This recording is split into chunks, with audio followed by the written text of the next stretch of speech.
네. 안녕. 자, 마케도니아라는 나라가, 네. 그,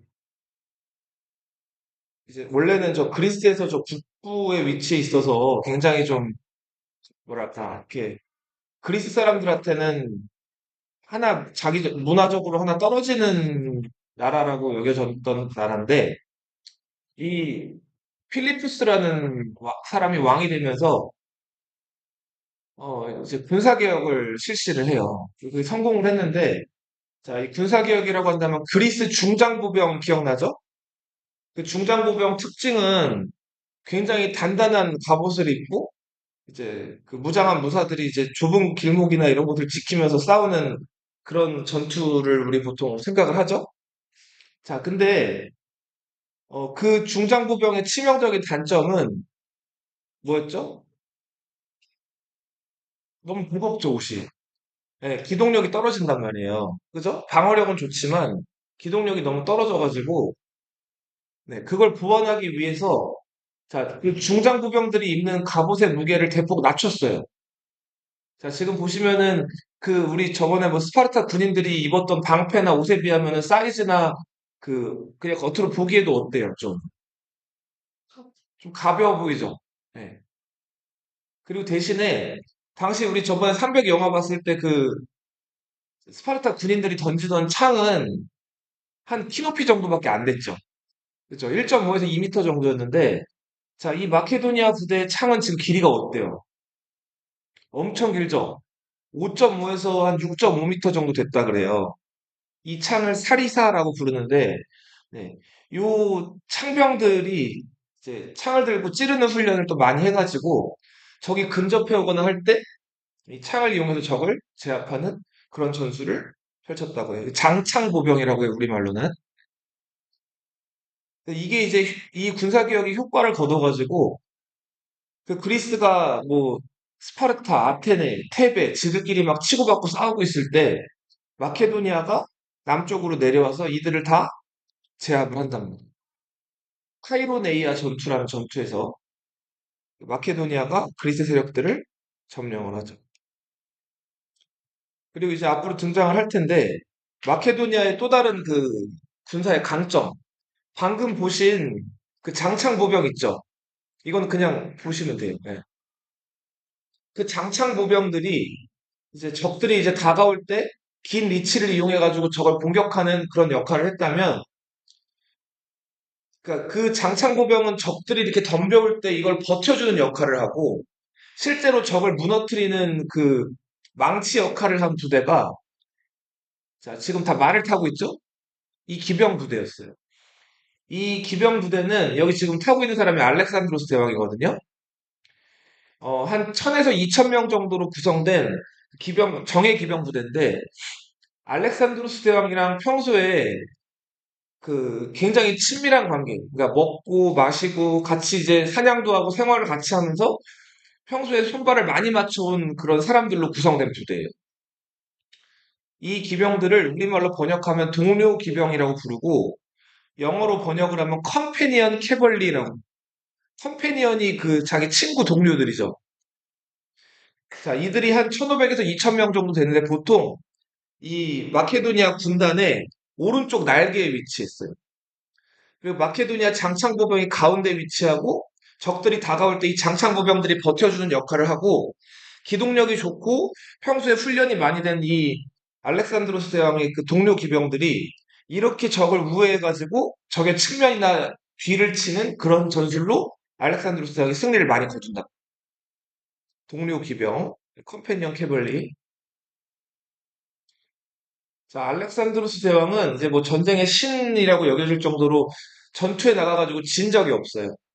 자, 매번 승리를 거두는데 먼저 아버지 필리포스 2세로부터 통일된 마케도니아를 물려받았죠.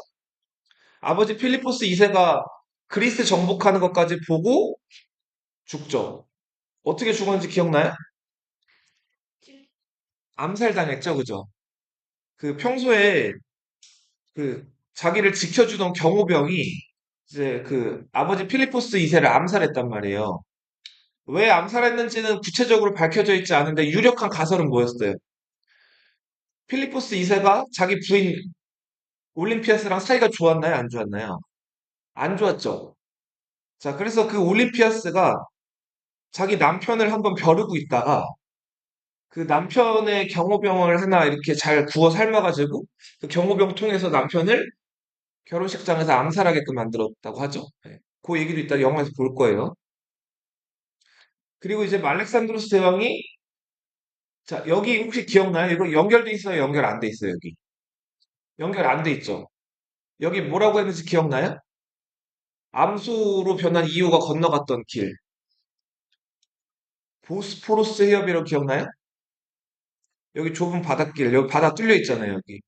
여기 넘어가면 흑해고, 여기로 넘어가면 에게해, 지중해가 있죠. 근데 보스포러스 해협 말고 여기 또 바다가 조그맣게 있죠. 이 바다를 마르마라 해라고 불러요. 마르마라 해. 네. 보스포러스 해협 지나서 마르마라 해. 그리고 여기도 또 좁은 바닷길이 있어요.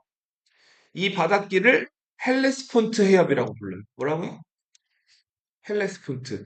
그리스 신화에 나오는 헬레라는 여자아이가 오빠랑 황금 양을 타고 가다가 그 너무 높이 날고 있는데 바다를 아래를 내려다보면 무섭겠죠. 그래서 오빠가 아래 내려다보지 말라 그랬는데 그 여동생 헬레가 어떻게 했어요? 호기심 때문에 아래를 봤죠. 그래서 이 바다에 빠져 죽었단 말이에요. 그래서 이 바다는 헬레스폰트라고 불려요. 헬레 바다. 네. 헬레스폰트예요. 여기를 이제 알렉산드로스 대왕이 건너가지고 자 이제 그 페르시아 제국을 정복하면서 계속 동방으로 원정을 나가지. 자 먼저 이 바다 건너자마자 제일 먼저 한 게 뭐였다고 해도 혹시 기억나나? 자 창을 이쪽 소아시아 이 대륙에다가 던지면서 창이 꽂힌 저 대륙을 내가 다 정복하겠다라고 부하들한테 외쳤다 그랬죠. 패기만만하게. 자, 그리고는 자기보다 먼저 자기 조상님이 이 터키 지역을 방문했던 적이 있죠. 누가 있어요? 유명한. 그리스 사람인데 이 소아시아 지역을 쳐들어왔던 사람. 아킬레우스가 있죠. 그죠? 트로이 전쟁 이야기 기억나요? 네. 아킬레우스는 여기 그리스 사람이었는데 당시 이 헬레네와 파리스 때문에 벌어진 트로이 전쟁에 이제 참여해가지고 여기 트로이를 쳐부수러 오잖아요. 그죠? 그래서 그리스 사람들한테는 아킬레우스는 영웅이에요. 물론 안타깝게 죽음을 맞이하긴 했지만 아무튼 그 아킬레우스의 여기 신전이 있었단 말이에요. 그 아킬레우스의 신전을 찾아가가지고 네. 아킬레우스에게 내가 여기 왔습니다라고 이렇게 고한다고 하죠. 얘기를 하고 제사를 지낸 다음에 자, 여기 이제 알렉산드로스 왕이 넘어왔으니까 여기에 대해서 두려움을 느낀 페르시아 이제에서 군대를 보내죠. 근데 왕이 직접 왔나요? 당시 왕 다리우스 3세가 직접 오진 않고 그리스 출신인데 페르시아 쪽에 투항해가지고 활약하고 있던 멤논이란 장군과 그리고 그 다리우스 3세의 친척들 장군들이 여기 와가지고 그라니코스 강이라는 곳에서 알렉산드로스랑 일전을 벌인단 말이에요. 그 자세히 설명은 안 드렸지만 여기서도 알렉산드로스가 이기고 그 다음에 여기 그 꺾여 들어가는 곳 여기 이수스라는 곳에서 또 다리우스 3세랑 알렉산드로스가 일전을 벌여서 여기서도 승리를 하죠. 그리고 알렉산드로스 대왕은 자 당시 페르시아 지배를 받고 있었지만 페르시아 지배에 불만이 많았던 이집트 지역으로 들어가요. 자 그래서 이집트 지역에서 이집트 문화나 그리고 이런 것들을 짓밟지 않고 굉장히 존중을 해준단 말이에요. 그래서 당시 여기 이집트 사람들로부터 그 이집트 왕이 되었다는 이집트 왕의 왕관을 받기도 해요. 이집트에서는 왕을 태양신의 아들이라고 해서 파라오라고 높여 불렀거든요. 그래서 여기서 알렉산드로스가 파라오의 관을 쓰기도 한단 말이에요. 이집트에서는 여러 신들을 믿는데 아문이라고 불리는 신이 최고 신이에요, 이집트에서. 근데 이 이집트는 아주 오래전부터 이 그리스랑 연관을 가져왔기 때문에 이 이집트에서는 자기들이 모시는 아문 신을 섬기기도 하지만 제우스를 비롯해서 그리스 신들을 섬기기도 했단 말이에요. 자, 알렉산드로스는 이집트 점령한 다음에 여기서 머물지 않고 더 서쪽으로 나가서 부하들이 말렸는데도 이 사막이 굉장히 그 끝없이 펼쳐져 있는 서쪽으로 더 가서 제우스와 아문을 모셔놓은 그 신전에도 방문을 해요. 자기 부하였던 가장 가까웠던 부하 프톨레미라는 부하랑 함께 그 길도 잘 모르는데 사막을 간단 말이에요. 그리고 그 신비로운 사막에서 그 어려운 사막을 다 뚫고 그 신비로운 신전에 들어가서 거기 제사장으로부터 동방과 세계를 정복할 거라는 굉장히 기분 좋은 예언을 들어요. 네. 그리고 돌아오죠. 그 다음에 이제 그 언제 이집트로 떠나나라고 생각하고 불만이 많았던 부하들을 달래가지고 다시 이집트를 빠져나와요. 그리고는 한 번 알렉산드로스에게 크게 패배한 다음에 절치부심하고 있던 페르시아의 왕 다리우스 3세랑 요 지역 유프라테스강, 티그리스강 동쪽의 가우가멜라라는 곳에서 일전을 벌인단 말이에요. 여기서도 알렉산드로스 대왕의 탁월한 전술로 다리우스 3세를 무찌르죠. 자, 그리고 계속 동방으로 원정을 가서 자, 도망가던 다리우스는 결국 부하의 배신으로 부하 손에 죽임을 당하고 자, 그 다리우스 3세가 없어진 다음에는 페르시아는 사실상 망한 거죠. 여기서 부하들이 고향으로 돌아가자고 했는데 알렉산드로스 대왕은 돌아갔어요, 안 돌아갔어요? 안 돌아가고 계속 동방으로 원정을 갔죠. 자, 그리고는 요 지역, 지금은 우즈베키스탄, 카자흐스탄, 타지키스탄, 키르기스탄이 있는 중앙아시아 지역을 정복하는데 요 지역을 당시에는 박트리아라고 불렀어요. 뭐라고요? 박트리아. 여기를 지배하고 더 동방으로 원정을 가요.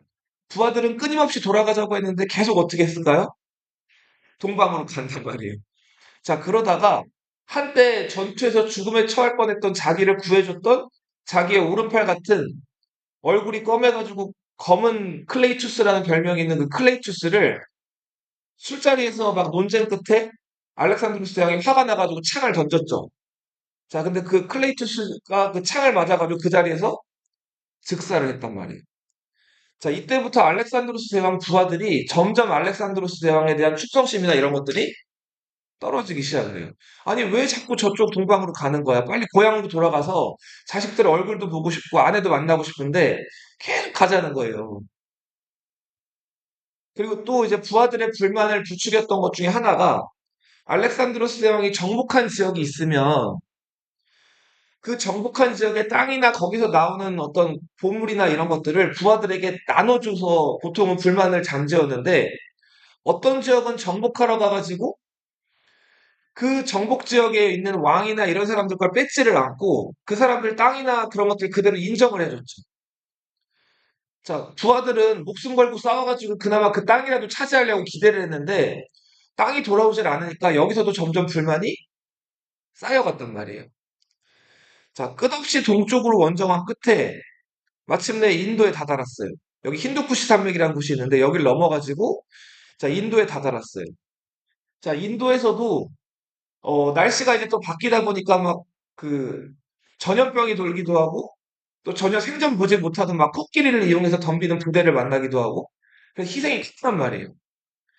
자, 그래서 이 지역, 인도 지역에서 나름 세력 있던 포루스라는 대왕과 마지막 일전을 벌이고 여기서 이제 알렉산드로스 대왕은 마침내 부하들한테 굴복하고 어떻게 하게 돼요? 돌아오게 되죠. 돌아올 때는 가장 빠른 길로 돌아와요. 자, 빠르지만 이 남쪽 루트는 다 사막이었어요. 그래서 이 돌아오는 길에 또 사람들이 많이 죽어요. 그리고 알렉산드로스 대왕의 사랑하는 동성 연인이었던 헤파이스티온도 요 돌아오는 길에 전염병에 걸려서 죽는단 말이에요. 자, 부하들은 끊임없이 이제 불만을 제기했는데 그런 것들을 알렉산드로스 대왕이 이제 한번 달래주기 위해서 알렉산드로스 대왕 부하들은 다 여기서 출발한 그리스 사람들이죠. 여기 사람들은 이제 소위 말하는 요즘에는 서아시아, 중동이라고 불리는 그 아시아 사람들이죠. 이 그리스 사람들을 달래주려고 자기 부하들을 요 지역에 있던 토착 원주민들이랑 합동 결혼식을 시켜요. 결혼하면 와이프도 생기고 좋잖아요. 한 번에 뭐 일설에 의하면 만쌍이 한 번에 결혼을 시키기도 했다 그래요. 자, 그렇게 해서 이 그리스 문화랑 동방의 아시아 문화를 이제 자기 개인적인 어떤 그런 의지나 이런 것들로 섞어 놓은, 예. 자, 그래서 이런 문화를 우리 뭐라고 한다 그랬죠? 그리스 사람들이 스스로를 헬레네스라고 불렀잖아요. 알렉산드로스 대왕이 그리스 문화를 동방으로 전파했고 결혼식이든 뭐든 이렇게 그리스 문화를 이 동방에 전파하고 동방 문화를 그리스 사람들이 받아들이게 됐단 말이에요. 이런 문화를 헬레니즘 문화라고 했죠. 알렉산드로스 대왕이 결국 돌아오던 길에 뭐 수영을 또 무리하게 하기도 하고 몸이 이렇게 아픈 상황에서 제대로 치료하지 않고 막 술만 마시다가 몸을 다 상해요. 그래서 33살에 몸져 눕게 되죠. 자, 그 다음에 떨쳐 일어났나요? 못 일어나고 죽게 되죠. 이때 알렉산드로스 대왕 부하들이 주변에 모여가지고 후계자를 누구로 하겠습니까? 물어봤는데 알렉산드로스 대왕이 대답을 어떻게 했어요? 그죠? 가장 강한 자에게 제국을 넘겨주겠다라고 얘기해서 그 주변에 있던 부하들이 가장 강한 자가 누군지 서로 자기가 가장 강한 자라고 주장을 했죠. 자, 그래서 알렉산드로스 대왕이 죽자마자 마케도니아, 이집트, 그리고 요 두 강, 메소포타미아 지역의 유프라테스 강과 티그리스 강 지역의 또 하나의 왕조. 그렇게 해서 여러 개의 왕조가 막 서로 나눠지게 됐단 말이에요. 알렉산드로스 대왕이 죽은 다음에 300년 동안의 이 혼란한 시기, 혼란하면서도 한편으로는 그리스 문화가 동방으로 전파되고 동방 문화가 그리스로 전파돼서 이제 동서 문화가 막 융합된 이 시기를 아까 얘기했던 무슨 시대? 헬레니즘 시대라. TMI로 하나 더 말씀드리면 이 헬레니즘 시대가 막 전개되고 있을 때 지도에는 잘려 있지만 요 지중해 요쪽에 지금 장화 모양의 반도 있죠. 그쵸. 이 이탈리아 반도에서는 또 하나의 조그만 도시국가가 성장을 하고 있었어요. 이 도시국가가 로마라는 도시국가였어요. 로마와 동시에 그리스 문화가 발전해 온 거예요. 네. 그런데 우리가 그리스 왕 헬레니즘 시대를 먼저 배운 이유는 이 그리스와 헬레니즘 시대가 더욱 더 서양을 더 아우를 만한, 압도할 만한 더 강력한 힘이 있었단 말이에요. 근데 알렉산드로스 대왕이 죽고 부하들이 나눠 갖는 이 시대를 끝나고는 나중에 이제 그 로마가 이 지역을 다 정복을 해요. 그래서 요 알렉산드로스 대왕 끝나고 나서 다음 시간부터 로마 시대를 배울. 알렉산드로스 대왕이 그 처음에 소아시아 도착해가지고 첫 번째로 다리우스 왕의 부하들이랑 전투를 벌였다 그랬죠. 그 강이 그라니코스 강이라는 강이거든요. 그 그라니코스 강이 지금도 남아있는데, 자, 지금은 이렇게 지금 다 포장이 됐죠. 그죠? 그래서 굉장히 어때요? 강폭이 좁죠? 이거 거의 양재천보다도 좁지 않아요? 그죠? 근데 실제로도 이렇게 그라니코스 강이 그렇게 폭이 넓지 않았다 그래요. 예. 자꾸 넘치는 거나 이런 것 때문에 아무튼 이거를 이렇게 해놨는데, 그래서 한쪽에는 마케도니아 군대, 한쪽에는 페르시아 군대가 서로 자, 이렇게 마주보고 있다가 전투를 치르게 돼요. 이건 이따가 볼 거예요. 자, 그리고 이거는 이제 또 페르시아 군대 주력이었던 전차인데, 자, 전차 이제 사람 둘과 말 둘이 이제 이끄는 전차인데, 보시면은 바퀴에 뭐가 달려 있어요.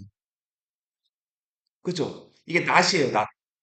이 페르시아 군대 이제 굉장히 페르시아가 자랑하는 강력한 이 전차 부대, 낫 전차 부대. 이 낫 전차 부대가 앞으로 뛰어가면은 여기 잘못해서 옆에 서 있으면 어떻게 될까요? 다리든 어디든 크게 다치겠죠. 죽거나. 그죠? 이 전차 부대가 한 100에서 200대가 앞에서 그 그리스 군대에게 막 돌격을 해 들어가는. 그럼 이 낫전차 부대가 돌격해 들어갈 때 이걸 저지하는 부대는 마케도니아의 어떤 부대였을까요?